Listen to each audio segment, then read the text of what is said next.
The phone call came while I was reviewing my slides in a hotel business center in Berlin. My son, Christopher, was excited and breathless.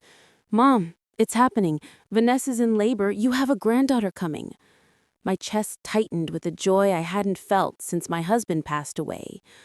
A granddaughter. I closed my laptop immediately. I was scheduled to deliver a major keynote, a huge deal, but family always comes first. I told Christopher I'd be there as soon as I could, 4 days at most. After giving my keynote, I flew out of Berlin that afternoon, landing at JFK the next morning. The drive up I-95 felt endless, but I was buzzing with anticipation. I stopped at a boutique and bought a silver rattle, a cashmere blanket, and a stuffed lamb. Too much, probably, but I didn't care. I was finally going to be a real, present grandmother.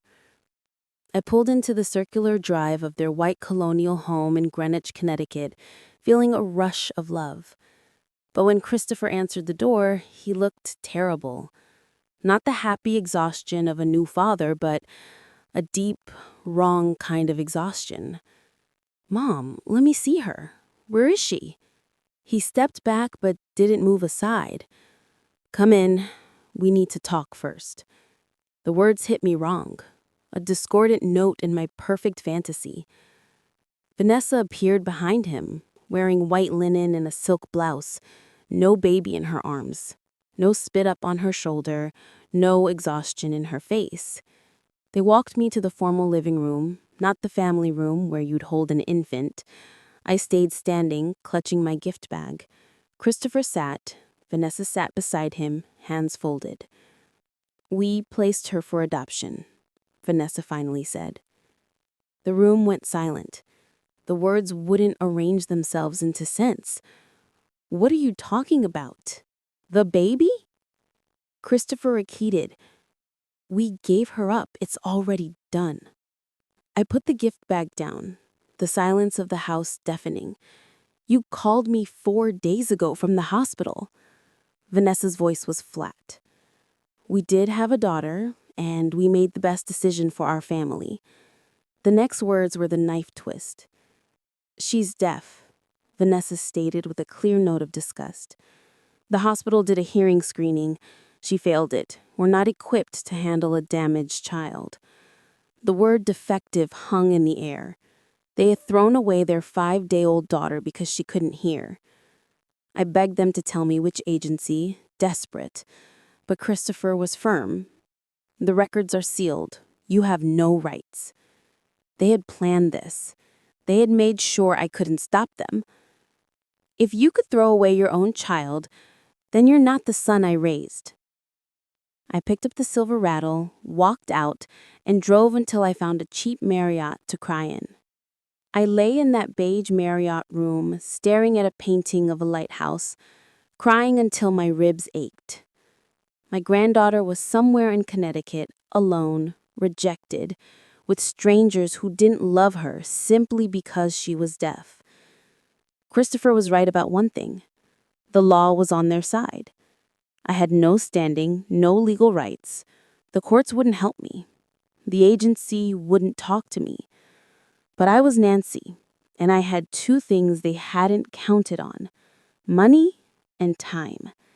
I had just inherited a London property empire, and I wasn't leaving Connecticut without that baby. I sat up, wiped my face, and called my office manager, Petra. "I need you to handle things remotely for a while. I'm staying in the States. How long? I don't know yet." I opened my laptop. First, I searched for private investigators in Connecticut, found one with good reviews, and sent a consultation request. Then the most crucial search: American Sign Language, the language deaf people use here. I found a beginner course starting next week at the library on West Putnam Avenue. I registered and paid online. It was past midnight when I finally looked at myself in the bathroom mirror. 54 years old, jet-lagged, eyes swollen. I certainly didn't look like someone about to embark on a multi-year search for a child. But I knew in my soul that was exactly what I was doing. I would learn to sign, I would spend years preparing to understand her, so that when I found her, I could tell her in her own language that I had never stopped looking. The very next morning, I found an apartment on Riverside Avenue, signed a year's lease, and bought a large map of Connecticut at a bookstore. I pinned the map to my bedroom wall, a silent promise. Then I bought pushpins. I stuck the first pin right in Greenwich, the place where she was born, and the place where they gave her away. It was a marker of betrayal and the starting point of my mission. Tomorrow, I'd add more pins, wherever the investigator told me to look, however many it took. The journey was not just about finding her physical location, it was about finding her language, her world, and her culture. I was going to find my granddaughter, and I was bringing her home. The sign language class met on Tuesday and Thursday evenings at the Greenwich Library. 6 months after I'd pinned that first marker on my wall, I sat in a circle with 12 other students, utterly defeated by the letter G. My fingers wouldn't cooperate. They fumbled and cramped. The teacher, a deaf woman named Carol, demonstrated the alphabet again. Her fingers moved smooth and quick. Mine couldn't hold the shape for H, and I constantly mixed up B and F. "Practice," she signed, tapping her head. "Every day. Muscle memory." And I did. I practiced in the car, in the grocery store line, before bed, driving my poor hands to the point of cramping. Meanwhile, the first private investigator I'd hired quit after 8 months. He told me the trail was too cold, the records too sealed. I thanked him, paid his invoice, and hired another one immediately. I couldn't afford to be deterred by a lack of progress. The stakes were too high. I kept going to my ASL classes twice a week, and after the first year, I could hold basic conversations. My grammar was often wrong, structured like English, but I could ask questions and understand simple answers. It was enough to move to the next phase of my search. I started attending deaf community events in Stamford, coffee meetups at a cafe on Summer Street, a monthly book club. I showed up as the only hearing woman, often greeted with polite caution. Some thought I was a social worker, others kept their distance, but I kept showing up, learning the nuances of deaf culture. I learned to respect when someone preferred to sign rather than speak. I learned not to touch people to get their attention, but to use a gentle wave or stomp on the floor. It was a culture with rules and history I needed to understand, not just a language to memorize. Eventually, a woman named Rita started talking to me. She taught at a deaf school in Hartford. Over coffee one afternoon, I told her the whole story. They gave her up because she was deaf. I signed, my hands steady now. I've been looking ever since. Rita watched my hands, my face.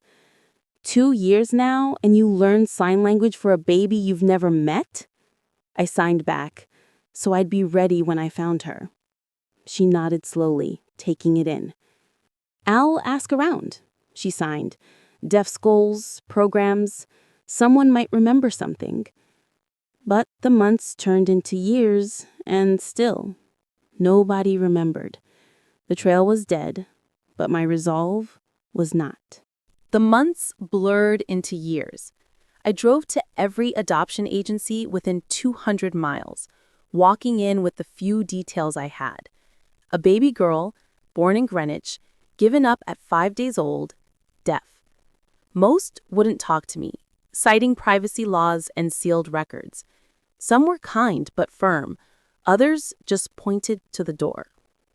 I started visiting orphanages and children's facilities in Connecticut, New York, Massachusetts, and Rhode Island. I walked through common rooms, my heart thumping, looking at children's faces, wondering if any of them could be my granddaughter. I asked administrators about deaf girls, about old records, and hit dead ends everywhere. My second investigator found nothing. I hired a third. 5 years into the search, I had been to over 200 facilities. I was 59 years old. My sign language was fluent now. I could talk about complex topics, though fast signers could still lose me sometimes. I knew people in the deaf community across 3 states, and they all knew my story. Some helped when they could, but many thought I was chasing something impossible, a ghost from a sealed past. One afternoon, I sat in my car outside an orphanage in Albany, New York. Another trip, another dead end. I put my head on the steering wheel and cried. She would be 5 years old now, walking, talking or signing in whatever language she'd learned. Maybe she'd been adopted by a good family. Maybe she was happy. Maybe I should stop. But the thought of not knowing, of her never knowing if anyone was looking for her, was a greater pain than the search itself. I couldn't stop. I wiped my face, started the car, and drove home to pin another red marker on my wall. The deaf community started calling me the grandmother who never stopped looking. Some said it with respect, others with the tone of pity for an obsession. Maybe I was obsessed, but I was also determined. 10 years after I'd stuck that first pin in my map, I had hundreds of pins. Red for agencies I'd contacted, blue for orphanages I'd visited, green for deaf schools I'd checked. My apartment walls were covered with maps, lists, and notes, a testament to a promise made. I was 62. My hair was mostly gray. My knees hurt from all the driving and walking, but I wasn't stopping. I was one person against a sealed court system and a decade of silence. But I had one weapon. I was still looking. Then, on a cold Tuesday morning in March, the phone rang. "Is this Nancy, the woman looking for her granddaughter?" The caller was a social worker named Jennifer. She worked at an orphanage in Richmond, Virginia. Someone in the deaf community, perhaps Rita or one of her colleagues, had mentioned my tireless search. "I think I might know who you're looking for," Jennifer said.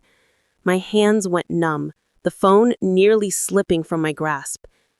"There's a girl here. She's been with us since she was an infant. She's deaf. She's 12 now. Nobody's ever adopted her." 12. The age was right. She'd been in a facility since infancy. Everything about the description matched the hole in my life. "What's her name?" "We call her Ellen," Jennifer replied, "but that might not be her birth name. Her records are sparse." I was already grabbing my keys and calculating the distance. "I'm coming. I can be there in 6 hours." Jennifer promised to wait until 5 o'clock. The drive was a blur of highway and adrenaline. I stopped once for gas and coffee. My heart wouldn't slow down. This could be another dead end, another false lead, but something felt profoundly different this time. I drove straight through. The orphanage sat on a quiet street in Richmond, Virginia, a converted Victorian house with a playground out back. Jennifer, younger than I'd expected, met me at the door with tired eyes. "She's outside," Jennifer whispered. "Recreation time. I haven't told her you're here, didn't want to get her hopes up." We walked through the building to the back door, and there she was. A girl sat alone on a bench near the fence, small for 12, with dark hair and hunched shoulders, while other kids played basketball. She sat separate. "She does that," Jennifer said quietly. "Keeps to herself. She's been passed over so many times, I think she stopped hoping." I couldn't move, couldn't breathe. 12 years. 12 years of sitting alone. Jennifer stepped back. "Go ahead." I walked across the playground. Ellen didn't look up until I was close. Then she glanced at me quickly and looked away, used to being invisible. I sat on the bench beside her and signed, "Hello, my name is Nancy." Her head snapped up fast, shock in her eyes. Adults usually didn't sign here. She signed back slowly, uncertain, "I'm Ellen."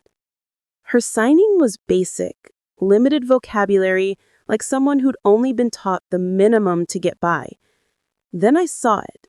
On her left shoulder, visible where her t-shirt collar had shifted, a small, comma-shaped birthmark. Christopher had the exact same mark in the exact same place. My throat closed up. The search was over. I knew it in that instant, seeing the birthmark that mirrored the one on my son's shoulder, that this was her. But I needed proof. I needed the final, undeniable confirmation that would stand up in a courtroom. I looked back at the building where Jennifer stood watching, then back at Ellen. I need to go talk to someone inside, I signed. But I'm coming right back. Will you wait here? She nodded, the same empty expression, like she'd learned not to expect anything. I walked back to Jennifer on shaking legs. I need to see her records, everything you have. Jennifer pulled a thin, sparse file. Born in Connecticut, placed at 4 days old through a private agency, arrived at this facility at 6 months when the temporary foster care fell through. Deaf confirmed, no family contact, no adoption interest. The timeline fit. The location fit. The birthmark fit.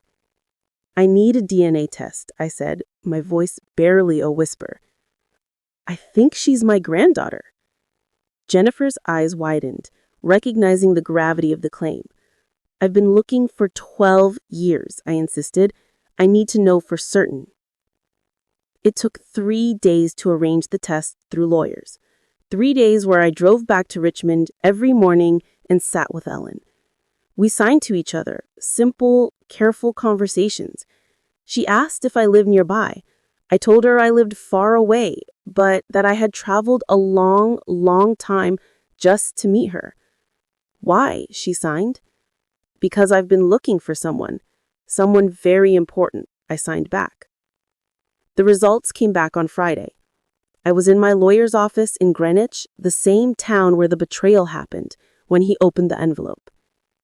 99.7% match. She's your biological granddaughter. I put my face in my hands and sobbed. 12 years. 12 years of searching, driving, and hoping, and I had found her. The adoption process moved faster this time. I had money, a stable home, and no red flags. Ellen's caseworker and the orphanage supported it completely. Within 3 months, we were standing in a Virginia courthouse. The judge looked at Ellen and signed, "Do you understand what's happening today?" Ellen, a glimmer of a real smile on her face, signed, and the interpreter spoke, "Nancy is adopting me. I get to leave here."